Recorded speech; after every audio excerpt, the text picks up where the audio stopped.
Mwongozo huu uliopo hapo chini ya hii video ni kwa ajili yako wewe ambaye ni mtumishi wa umma au mtumishi kwenye sekta binafsi. Ni kwa ajili yako wewe mhitimu wa chuo au chuo kikuu.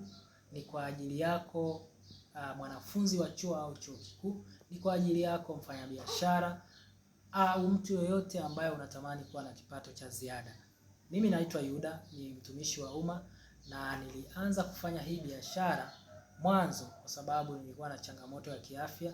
Changamoto ambayo ilinipata ilikuwa ni changamoto ya kiuno na ilinipa shida sana. Nilikuwa siwezi kufanya majukumu yangu ya kila siku.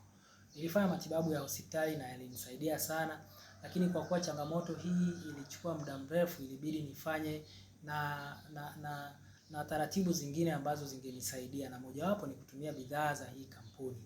Sasa mwanzo nilikuwa napata hizi bidhaa nikiwa nje ya kampuni, na kwangu mimi niliona kama nilikuwa nazipata hizi bidhaa kwa bei kubwa, na baadaye nilishauriwa nijiunge na kampuni kwa sababu hiyo itaniwezesha mimi kuzipata hizi bidhaa kwa bei ya punguzo kubwa.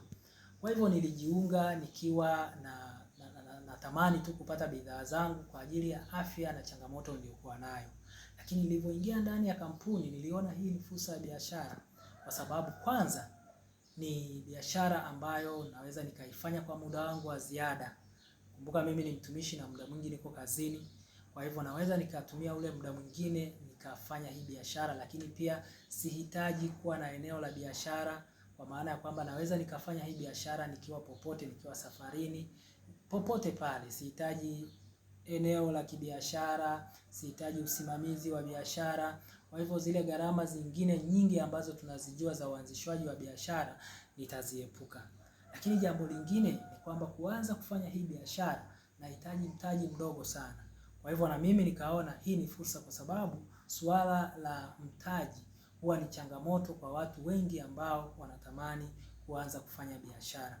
Lakini jambo kubwa na muhimu sana ambalo linifanya mimi nione hii ni fursa ni kwa sababu unapoanza kufanya hii biashara unapata fursa ya kupewa miongozo, mafunzo ya kufanya biashara, namna ambavyo wewe utafanya biashara na kufanikiwa. Unapewa challenge, unapewa changamoto ya namna ambavyo utakuwa kibiashara, unapewa mafunzo ya biashara na uwekezaji. Watu wanafuatilia biashara yako kwa muda mpaka wewe uweze kusimama mwenyewe na uweze kufanya biashara mwenyewe. Lakini hawakuachi hivyo, wanaendelea kufuatilia biashara yako kadiri utakavyokuwa unaendelea kukua. Ni biashara chache sana ambazo unaweza ukafanya na watu wakatamani wewe kila siku uweze kufanya vizuri.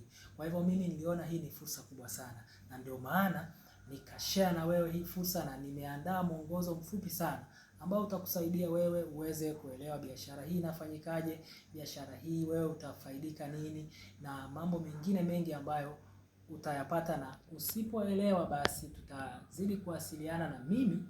Rai yangu ni kwamba karibu sana, na mimi nitakuwa tayari kukuongoza hatua kwa hatua mpaka pale utakapoamua kuanza hii biashara, na tuwe wote tuweze kutengeneza vipato. Karibu sana.